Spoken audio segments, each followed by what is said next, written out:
TKO Boxing with Sherry Abassi. And once again, I'm back with another special guest from across the pond, super lightweight Eric Basran, who's been selected to take part in the first ever WBC Grand Prix in Riyadh very, very soon. Eric, first of all, welcome to the podcast and thank you for giving me some of your time, brother. How are you today? Doing great. Thank you for having me today. No worries, bro. Thank you. You're welcome anytime. Eric, first of all, I think, like I just mentioned, congratulations on being selected to take part in the first ever WBC Grand Prix in Riyadh. As you're probably aware, as a boxer, currently Riyadh, with the backing of Saudi and, the Riyadh season investment at the moment, is the current superpower in terms of boxing. So for someone like yourself, a young contender coming through the sport, to get an opportunity to take part in a massive tournament like this must be a dream come true for yourself, Eric. And what are your initial thoughts about the whole process, and how did you get involved in it?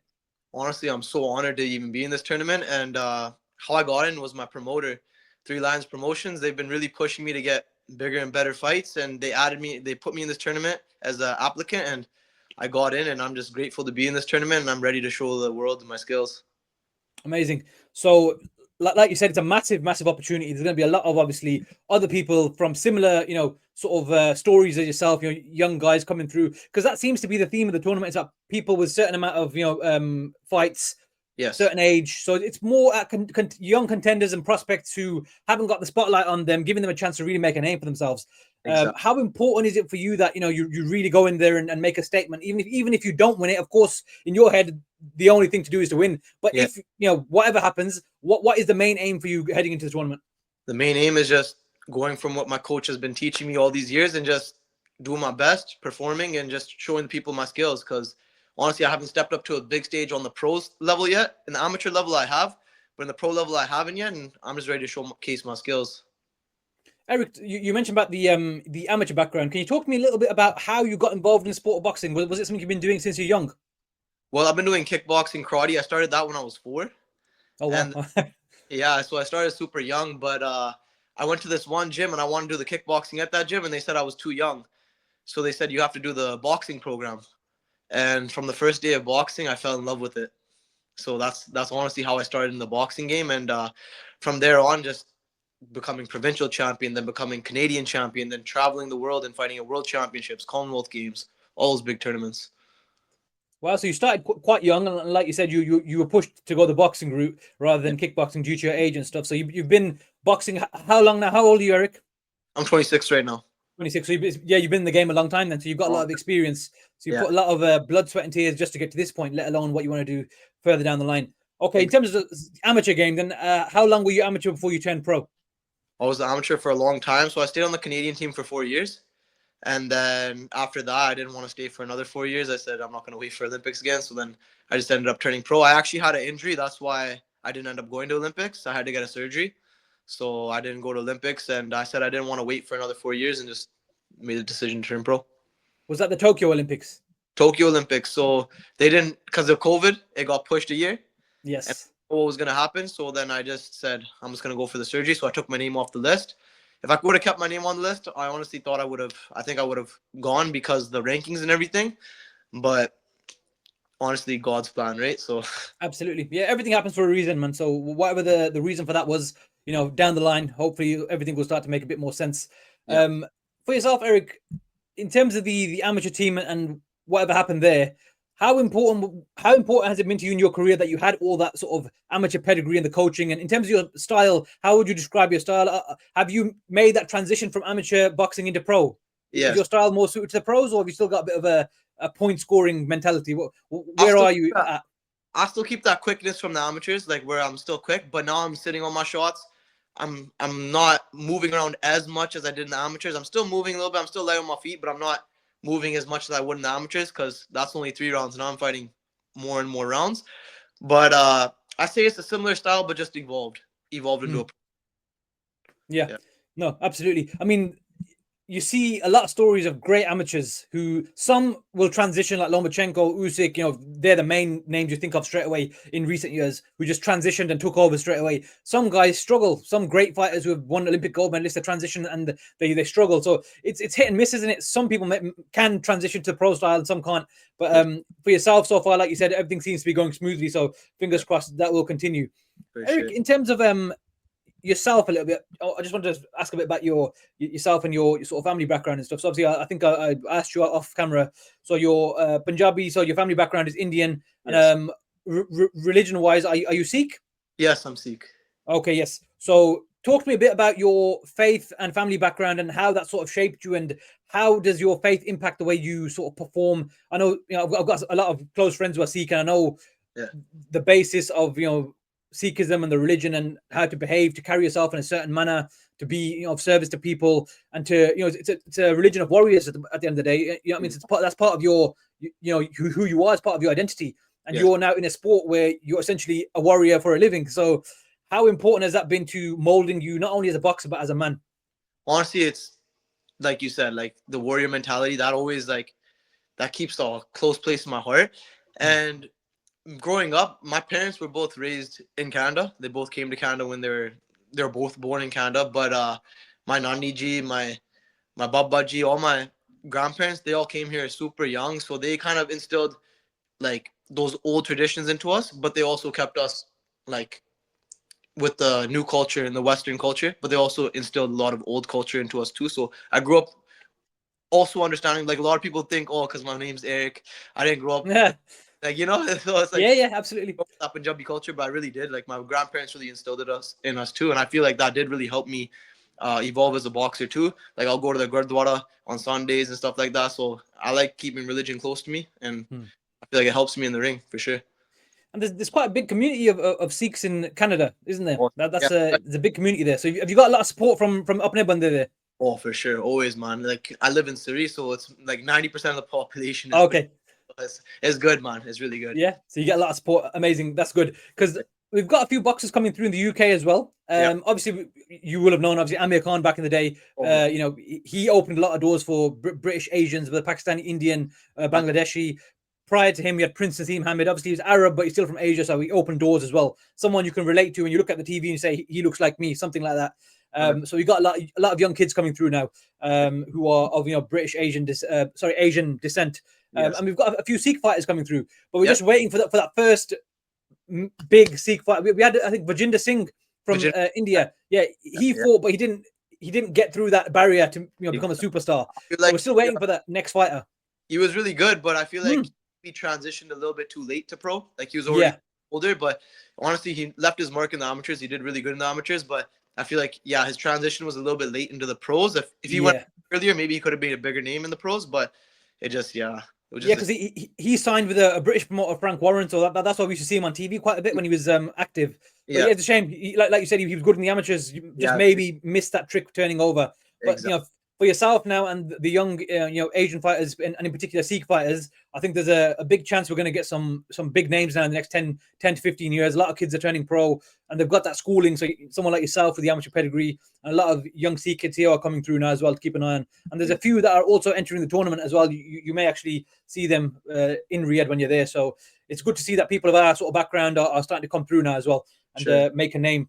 How important is that support for you? Like we said, in Surrey, there you've got a big, Asian support there. How important is that for you, and does that sort of motivate you to push on and make yourself successful even more than just your personal goals?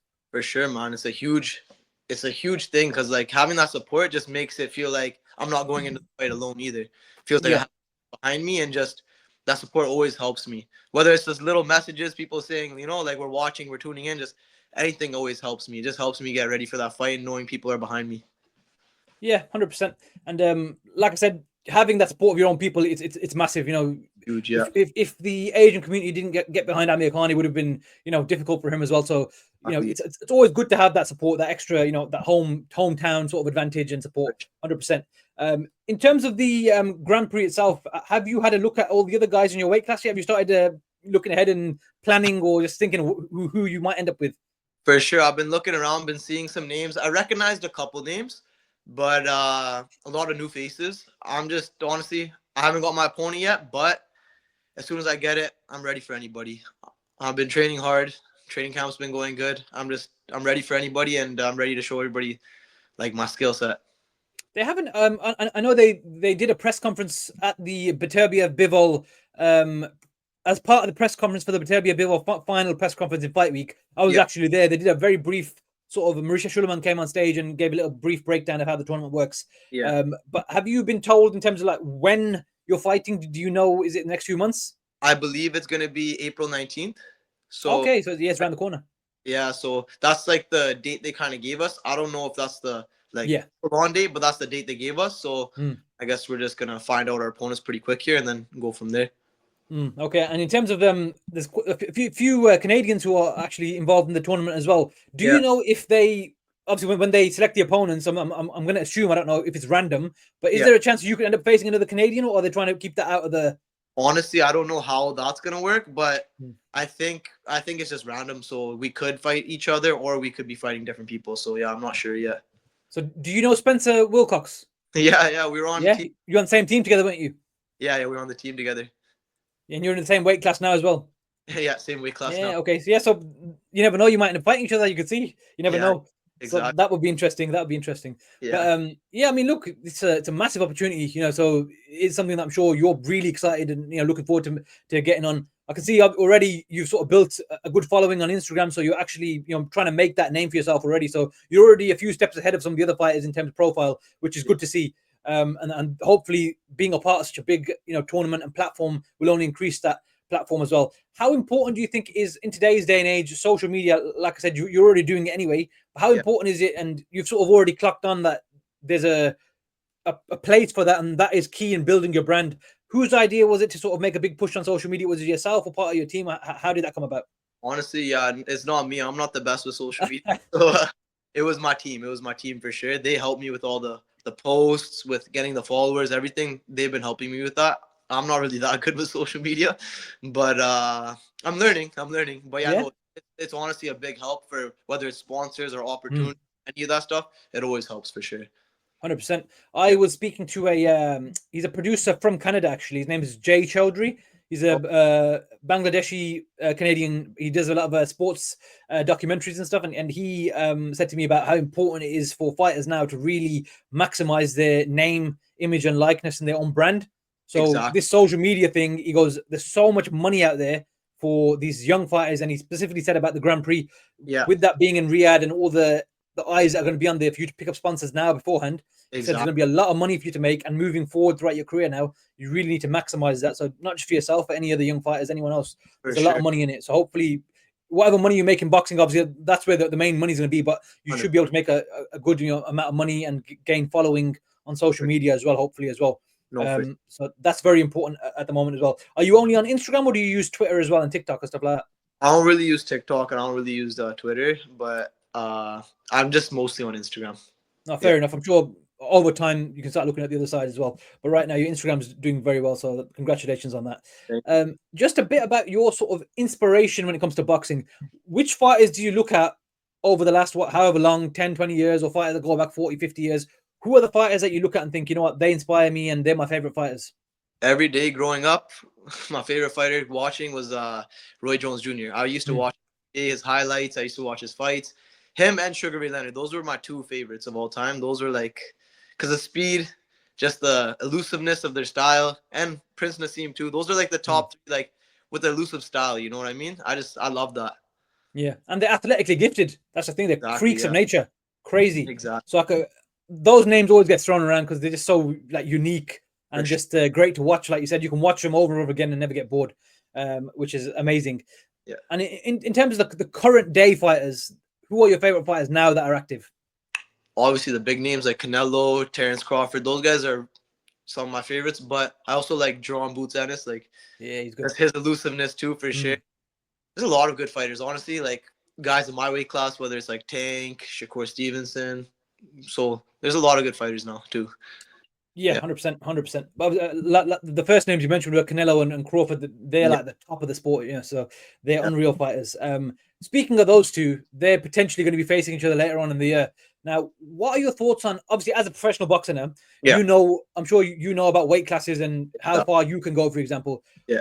What is your thoughts of someone like Crawford? I appreciate he's an established fighter who's, he's already jumped 3 or 4 weight classes through his career. Yeah. What are your thoughts on someone like him jumping up 2 weight classes to fight Canelo at a weight class where Canelo's already established for 5 years? Do you think it's possible for someone like Crawford to pull it off?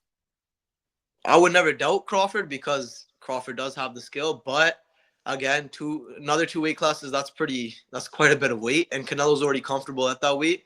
So I hope he could pull it off, and I feel like if anybody could, it would be him. So I'm rooting for him, but it's not going to be an easy task at all. That's exactly the conversation that I'm seeing online, and the conversation that I've had with friends is that you can't really bet against Crawford because you know he's that good. So it's like he could do it, but your heart sort of wants Crawford and head thinks Canelo because of logistically the way it is. I think Crawford's a little bit taller and he's got a longer reach, but Canelo's thick and he's set at that weight.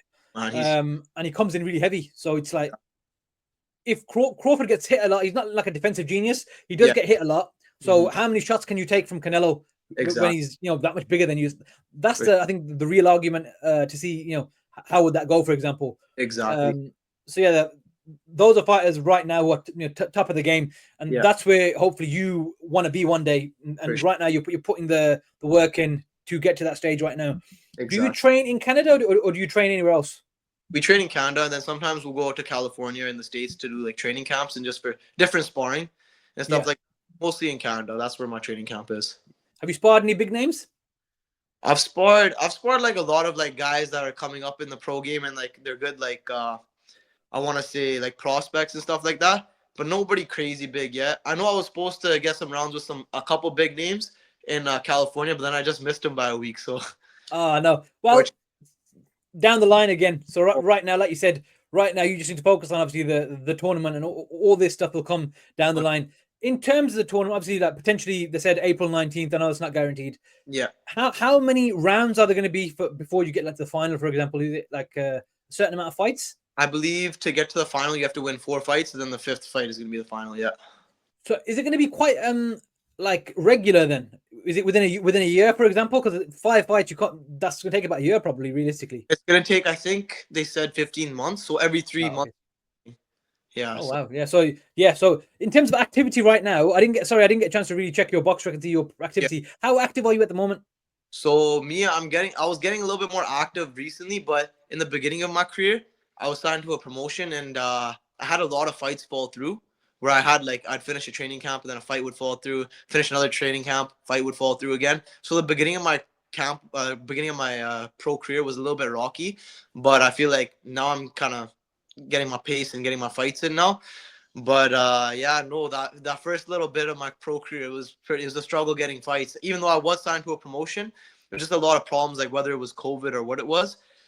And I feel like now I'm getting more fights, and especially with this Grand Prix, now I'm gonna stay busy for sure.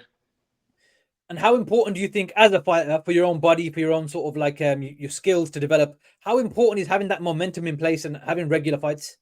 Oh, it's very important. Just getting comfortable in the ring, because obviously if you can train as much as you want, but if you're out of the ring for a long time, that rust, you get rust for sure. Like you're going to feel a little bit uncomfortable in the ring. It's going to take a couple rounds to get back into that mojo, where if you're fighting consistent, then it's just like home. It just feels comfortable. So I don't know if you'll be able to put it into the right words for me. I'll try and explain it. Yeah. Yeah. As a fighter, obviously, like we just said about fighting regularly, what's the difference between training hard and getting in the ring and sparring and going, like, essentially, I know sparring and fighting is different, but you're still in there going through the motions, sparring. What's the difference between doing that regularly and maybe having fights less regular? How does that affect you on the night? Is it different, literally different on fight night? Oh, it's 100% different. Because now you're fighting with no headgear. You're fighting with small gloves. You feel those punches. Like 16 ounces compared to 8 ounces is a big difference. And then just having the pressure of everybody watching you, the lights off. Now you're the center of attention in front of a lot of people. So a lot of people crumble under that pressure. I honestly, I feel like when I fight, I feel like that's when I have my best performance. Sometimes in sparring, I'll be working on things, and sometimes I'll look okay. You have an off day here and there, but I feel like I perform the best when I know there's pressure on me and I feel like people are watching me, and that's when I feel like I perform the best. So to hear that from you is actually a positive, because the fact that you're saying when it matters most, you can step up. That's quality that the great fighters have got. For sure. And yes, of course, you're going to come up against good fighters as well who will be just like you, and then it's a matter of who wants it more as well. So there's so many different aspects, I suppose, that come into it. But to hear you say that confidently now at this young stage in your career, I think that's a sign of good things to come, hopefully, Eric. Just the last thing, really, Eric, is just to say, what can the boxing fans who tune in to watch you fight moving forward expect to see from you in the Grand Prix in Riyadh? Well, they can see my style is a little bit different compared to the average like normal boxer. I'm not really textbook. I'm very elusive with my style. I'll have my hands down sometimes. I'm pretty fast.